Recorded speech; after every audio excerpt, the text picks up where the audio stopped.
membahas 3 adab sebelum melakukan ibadah pasangan suami istri.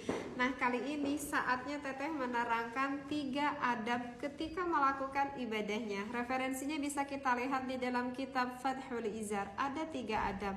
Masukinnya di dalam aja, Mas. Di VT sebelumnya Teteh sudah membahas 3 adab sebelum melakukan ibadah pasangan suami istri. Nah, kali ini saatnya Teteh menerangkan 3 adab ketika melakukan ibadahnya. Referensinya bisa kita lihat di dalam kitab Fathul Izar. Ada 3 adab.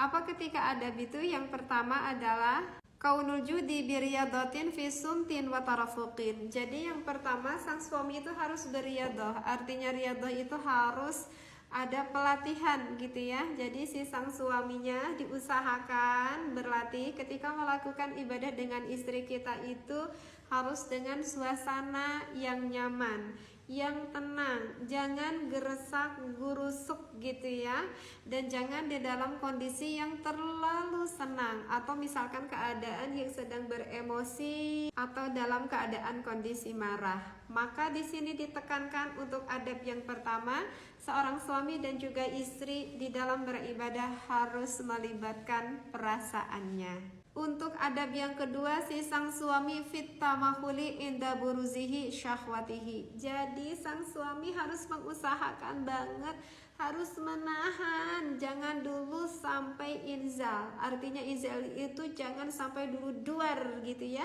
Hatta yastawfiya inzaluha, sampai menunggu si sang istrinya juga bisa duar gitu. Jadi di sini si sang suami dibutuhkan harus bersabar, jangan geresak gerusuk. Jangan mentang-mentang sang suaminya udah keluar, si sang suaminya egois. Jangan ya.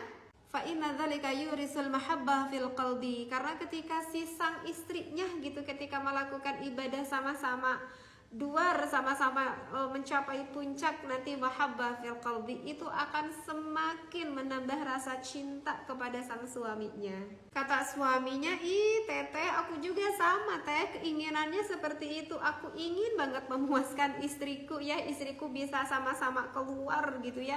Tapi Teteh masalahnya gimana gitu, aku memang udah cepet keluar duluan gitu ya. Itu kemungkinan kalau kondisi kesehatannya udah terganggu. Makanya nanti kakak itu bisa terapi ya. Terapinya pakai lanang jagat sama lanang godek dan harus bersabar. Nah, ini untuk yang terakhir, alla yusri'a bi ikhrajid dzakari.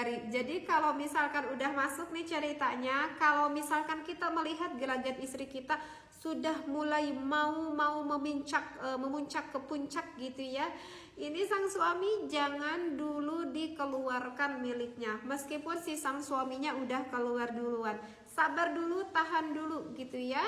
Apalagi kalau misalkan ketika kondisi si istrinya lagi keluar, aduh jangan sampai itu sang suaminya mengeluarkan dulu ya. Kenapa Teteh? Karena fa'innahu yud'ifu dzakar. Nanti efeknya justru itu akan mengakibatkan lemah terhadap milik sang suaminya, dan itu akan membuat kecewa juga perasaan sang istrinya. Dan ada tambahan lagi sedikit di dalam kitab itu, wala ya'zulu anha ma'ahu. Kalau bisa si sang suami jangan mengeluarkannya di luar ya, kecuali kalau ada tujuannya KB, kalau itu beda lagi. Kenapa kurang baik kalau di luar? Karena kalau ketika si sang suami keluarnya di dalam milik si sang istrinya, itu akan menambah plus kenikmatan bagi sang istrinya.